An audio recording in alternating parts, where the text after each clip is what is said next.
Grinding all my life, sacrifice, hustle paid the price, want a slice, got to roll the dice, that's why all my life, I've been grinding all my life, look, all my life, been grinding all my life, sacrifice, hustle paid the price, want a slice, got to roll the dice, that's why all my life, I've been grinding all my life, look. James in the corner, Davis, corner three-pointer, James the offensive rebound, finds Davis, runs up.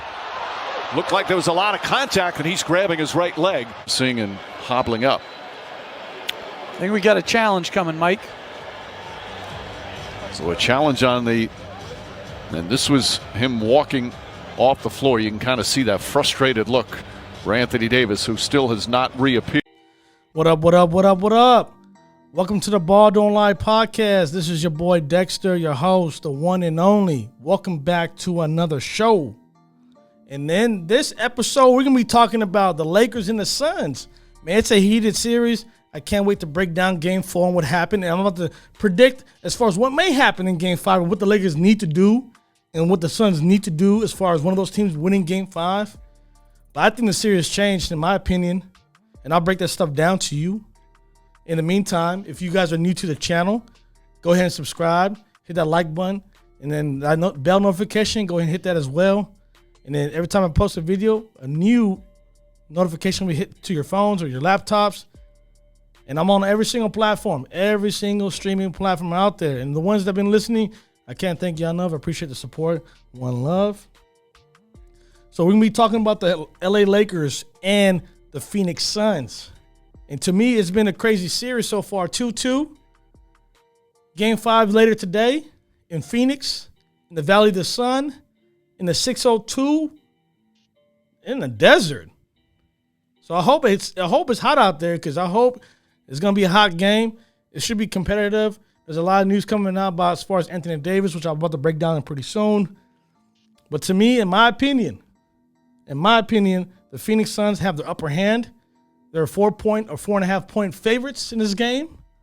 A lot has to do with that with Anthony Davis, which I'll break down in a second. But like I said on the previous episode, or the breakdown of Game 3, the Lakers and Suns, that the Phoenix Suns role players have to show up.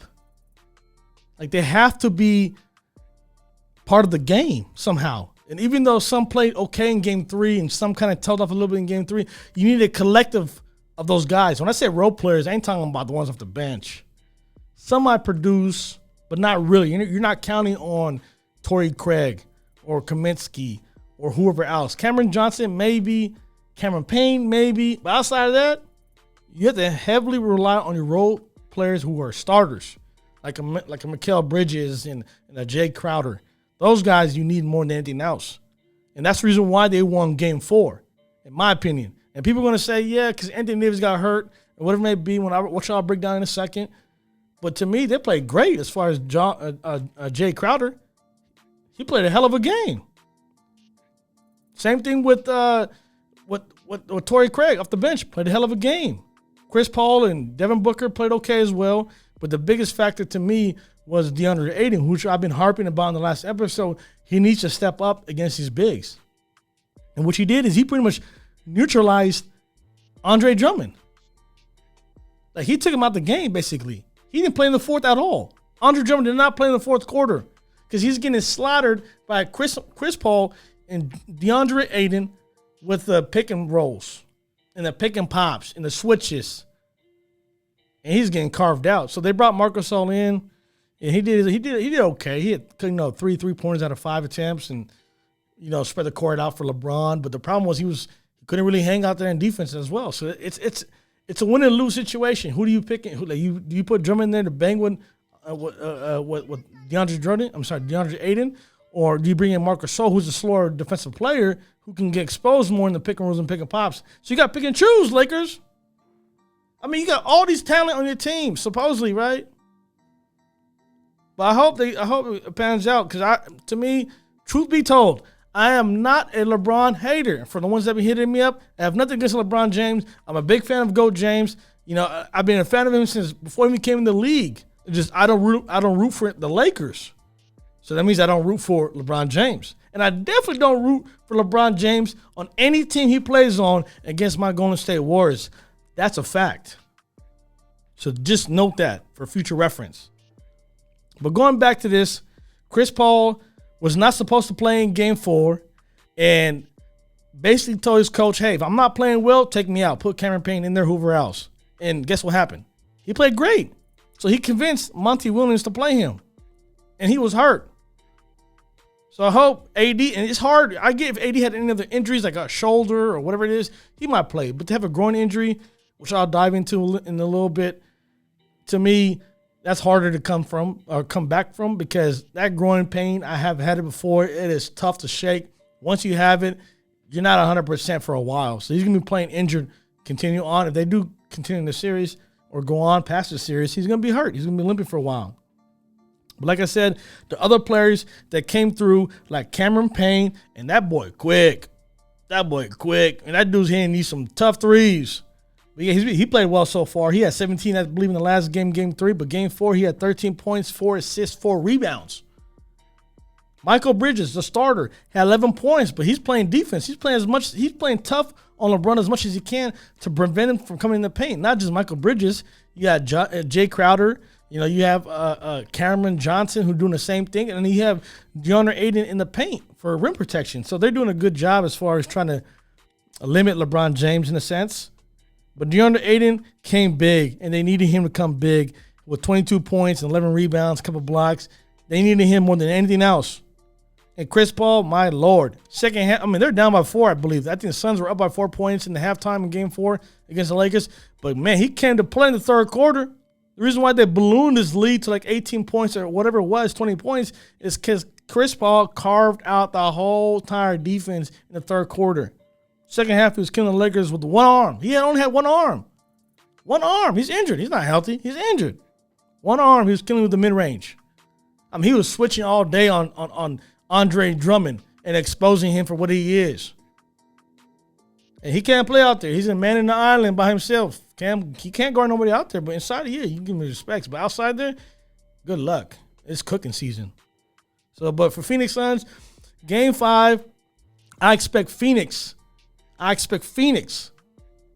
to do whatever they can in their power to not allow this game to be lost without AD playing, and for them to go back down a game because LA will do everything in their power to close out Game 6 in La La Land.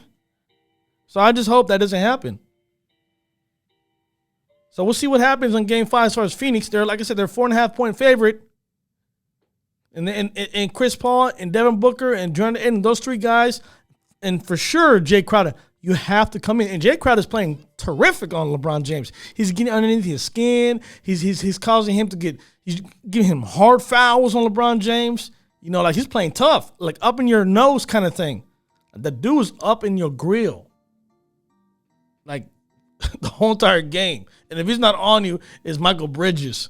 So those two guys are doing everything in their power to limit LeBron James. And I'll speak about the Lakers in a second, but man, you gotta tip your head off to those guys because I know Jay Crowder.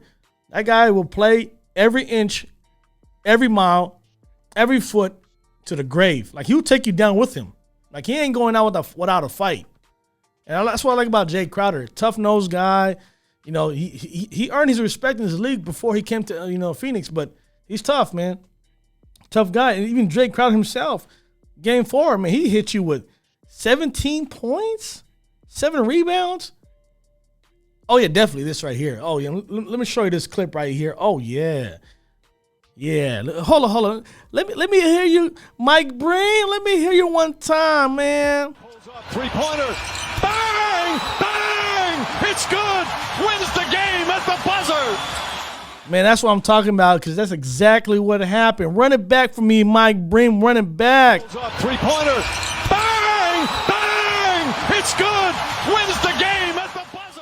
Obviously, he didn't win the game, but that pretty much put it to rest. But, man, I love Mike Green when he says bang out there because it just brings me chills because he used to say a lot with Steph Curry and other players down the road in the past. But, man, it's going to be an epic game tomorrow. I mean, later today. So we're going to see what's going to happen. As far as the Lakers, there's a lot to dig into. So I'm going to be talking about the Lakers more in depth, more than the Suns because they're the ones that are in trouble. The Lakers are in big trouble, boy. They're in big trouble. Anthony Davis, once again, is hurt. That's why I can never put AD in the top 5. Top 5 talent? Yeah, for sure. He's definitely in the top 5 talent. AD's in the conversation. When we talk about top 5 player, and that's why I disagree. Guy's always hurt. He misses certain games. He misses big games, and he cannot be relied on. Like, if you've seen, I'm going to play this clip right here for you. Look at Anthony Davis. Like, he's going to the basket, and, like, no one really touched him. And he falls down. He grabs his groin. Like, it was self-inflicted. And I know he had groin issues before, in the past, like about a month ago, I believe. So he may be re-aggravated. I don't know. But I'm just saying the guy's always just deprived of his game due to injuries. And he can never shake it. And this game 5, they need him more than anything else. And he's going to be gone. But enough about that. So if AD is not playing, which I'm pretty sure he's not going to play, the Lakers are not looking too good, guys. They're not looking too good. Lakers are not good as a three-point shooting team. They're like 25th, 24th in the NBA as far as three-point percentage. Like, they can't beat you by the three-point line. They have to punish you in the paint. They can't claw themselves back in the game if they're down by 15, 20 points, whatever it is, by shooting threes. Despite they have good three-point shooters like a KCP, like a Ben McLemore, like a Wesley Matthews. Like, those guys can hit. Even Marc Gasol to a degree can hit. Schroeder, he's okay. But those guys, you have those 3 good shooters, but you're still terrible. The reason why is because you guys jack up ill-advised shots. Lakers shoot 43s. 43s. And they make 12 of them or 10 of them. That is terrible. That is terrible. And the Lakers are not built like that.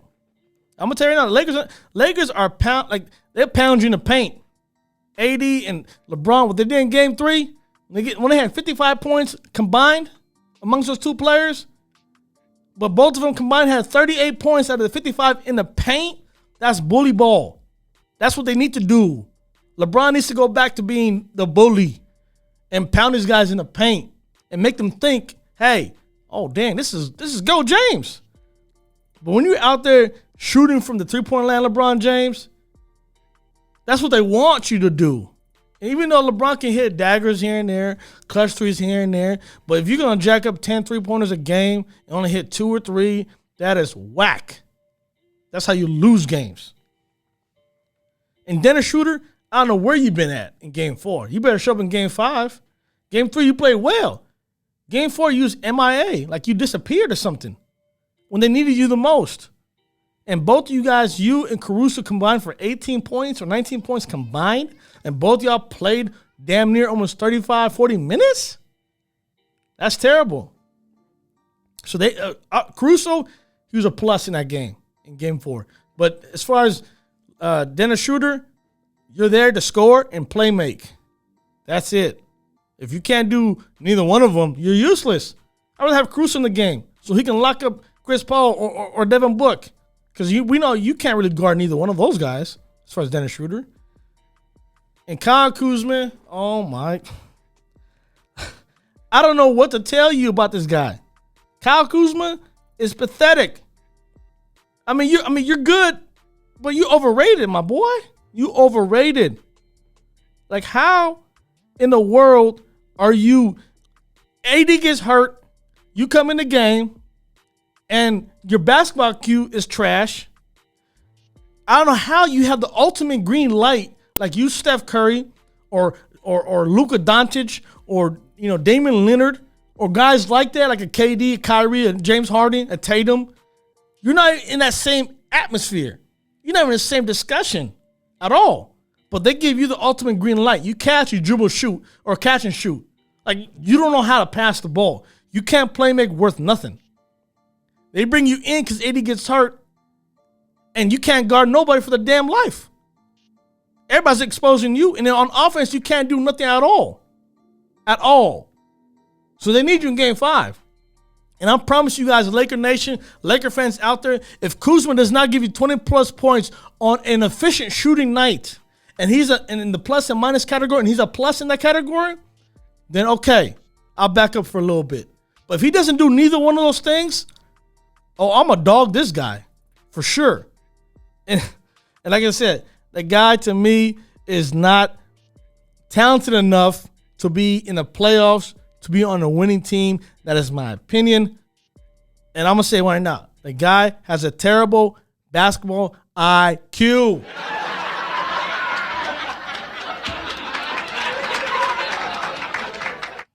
Thank you guys for laughing out there. Yeah, for sure. I'm telling you right now, for real. That guy is just miserable. Kyle Kuzma, ultimate green light, and you're doing that. Get out of here with that stuff, man. And LeBron James, just to go back to the whole LeBron situation. This is about you. You go James, right? LeBron needs to be like a Hulk. Like he needs to carry this team on his shoulder once again.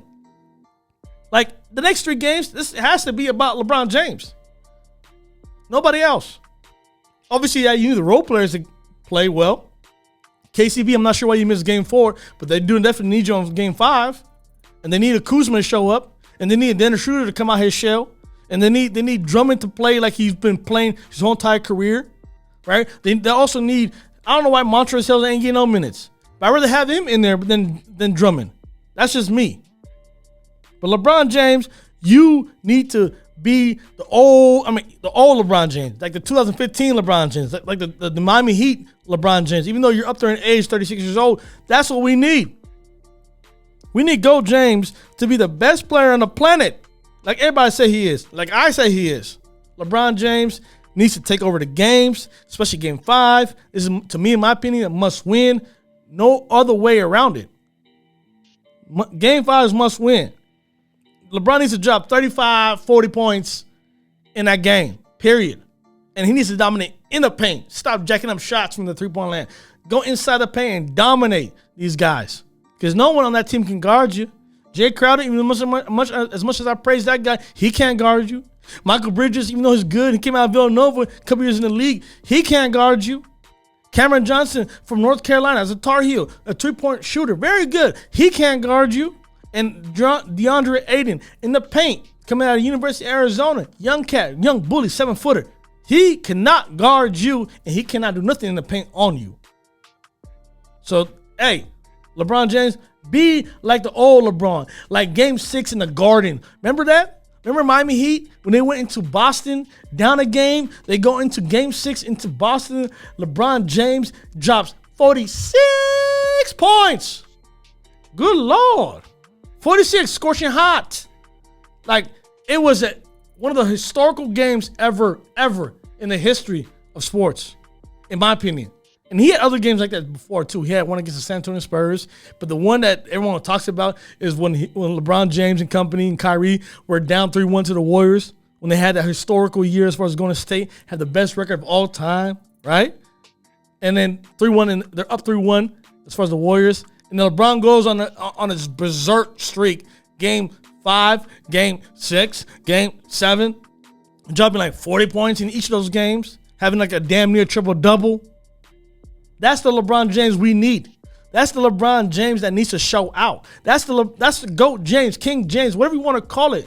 Arguably the best player to ever step foot on this court. That's the guy we need. And I want the Lakers to win. And I don't like the Lakers. I want a good series. I want LeBron to face against the Clippers. The Los Angeles Clippers, or if you want to call them flippers, whatever you want to call it. The Los Angeles Clippers and the Lakers is the matchup we've been waiting to see for the last 2 years. That's what I want for that to happen in the Western Conference Finals. But it's going to be a tough road. Lakers going to be playing on the road throughout the whole entire damn thing. Remember, they're a 7th seed. They're going to be on the road the next series and the next series and the NBA Finals down the road. But still, if you had to count anybody to make it that far, it's LeBron James. He is the guy that can take you there.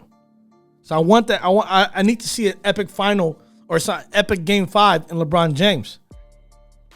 And to me, LeBron, I don't know how to say this to you, LeBron James. And I said it before. LeBron cannot win threes or win games by shooting threes. And I'm going to keep harping on that because that's all I've been seeing so far in these 4 games against the Phoenix Suns. In the 4-game span, LeBron James just jacked up 28 three-pointers. And guess how many he made out of 28 three-pointers? I'll wait. 9 out of 28. I mean, to me, if you don't think that's pathetic or terrible or disgusting, it doesn't even get you like even mad into a certain extent. I don't know what else to tell you. That's not good enough. You're shooting 32% from the three-point land. You dominate inside, but you rather shoot outside. Like you should play in and out instead of out and in. At the same time, this is even more pathetic. LeBron James is not a good free throw shooter. We all know that. He hovers around 70% as far as free throw percentage throughout his entire career. But in the 4-game span, you're averaging, let me pull up the stats right here for you. Oh my God. LeBron James shot 17 free throws in 4 games. That's not good enough as well. He usually averages more than that by now, by game 4, right? Or going to game 5. He's 10 for 17 from the free throw line. 10 for 17. Okay, that comes up to 59% from the free throw line. All right, that's almost a Luka-ish. Okay, that's almost a Shaq-ish, right? You can't be that pathetic, LeBron. Like these free throws, and I don't know if you're afraid to go into the paint because of this, because your free throw woes is just pathetic. But you need to average more attempts to bring up your percentage, or just give them foul trouble. Do something. Dominate inside. But to have 10 out of 17 free throws, shooting out 59% from the free throw line, that's terrible. And in the 4 games, fun fact, in the 4 games, he attempted 4.3 free throws a game. He's only giving 4 free throw attempts a game. LeBron James, you're that big, unstoppable. No one can hold you down, and yet you shoot 4 free throws a game, and you average 9 in your career per game in the playoffs. In the playoff average, you average 9 free throws. You only getting that 4. So I expect LeBron James to give you at least 10 free throw attempts in game 5. At least 10 free throws. I'm not saying how many he's going to make because his shooting woes is out there. But she give you at least 10. And everybody else, stop shooting threes. Go inside. I know Messi Matthews and Ben McLemore, you're shooting, 3-point shooters, but we need LeBron and everybody else just go inside, and then dominate inside. LeBron, you 6'9", 260. Go in the paint, bro. Seriously, I'm enough talking about LeBron James, but I'm gonna keep going at it. So, like I said, the Suns are a 4.5-point favorite. They have the upper hand on Game 5. Andre Drummond needs to sit his ass down. Marcus Hall and Montrezl Harrell should give more minutes than Andre Drummond. But hey, I'm not the coach. We'll see what happens. But that's why I believe not having Rajon Rondo on your team is the reason why LeBron James can't sit. When LeBron James sits, like for example, in Game 3, was it Game 4? Game 3 or Game 4, one of those games, he sat down when their team was up 11 points. When the Lakers were up 11 points, he sat down. And guess what happened? Phoenix blew that lead out, and they took the lead. When Rondo last year, when he came in, when LeBron said, he was the mini version of LeBron James. And all you guys out there know that it's the truth. Rondo is a factor. Playoff Rondo. He might not give you 30 points, but he'll get everybody in line. He gets them in sync. He's like an orchestra. Like he's out there playing, playing his magic, right? Or he's like a magician in a sense, right? Like the guy can play ball. He can get you settled for your shots. He can, crash the, penetrate into the basket, kick it out. He's a very good player, huge IQ. That's why I believe when the Lakers decide not to sign him and let him go to Atlanta, where he eventually got traded to the Clippers, is a benefit for the Clippers, and it's not a benefit for the Lakers because when LeBron sits down, who is your playmaker? Don't say Dennis Schroeder. I'll wait. And don't say Alex Caruso. I'll still wait. Who is it? Nobody.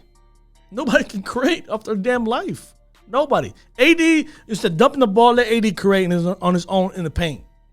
Outside of that, LeBron is the only one that can facilitate, who can actually create for other players. Rondo was the big factor. That's why I believe if they lose in any part of the series, it's because of Rondo's missing from the team was a eye opener. People want to talk about AD being hurt. Yes, that's true. People want to talk about LeBron James not being dominant. To a certain degree, that's true. But they're going to talk about Rondo? I don't think so, but I will.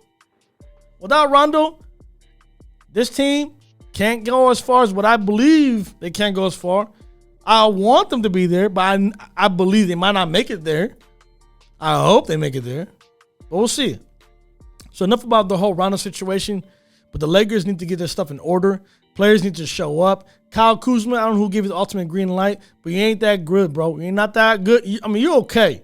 You're a good player in a sense, I guess, but you're not that great. You're not an apex player to be shooting perimeter shots and getting the ultimate green light like other players.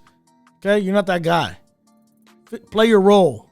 You're going to be starting in Game 5, so I expect the most out of you. 20 points minimum on an efficient shooting night. In the plus-minus category, you better be plus, bro. Because in Game 4, the only guys who were plus, who was plus in the plus and minus category, LeBron James, obviously. Alex Caruso. Oh, wow, he came off the bench. And who else? Marc Gasol. So I expect the other guys to show up. If not, we're going back to LA with the Phoenix Suns being up one game, having a chance to close out, which is going to be hard. But everybody's going to be talking about that Game 6. So I can't wait. So I hope y'all had a good time. Enjoy this whole episode. If you're still watching this, I appreciate the love. Go ahead and subscribe. Smash that like button. Hit me up on any of the podcasts. If you guys want to chat with me, hit me up as well. I always respond to the comments as well. And I can't wait. I'll be back here with the whole Game 6 situation. I'll break down Game 5 later on today and see who wins. But till then, I appreciate the love, like always. I appreciate the support, like always. So stay tuned. See you then. Peace.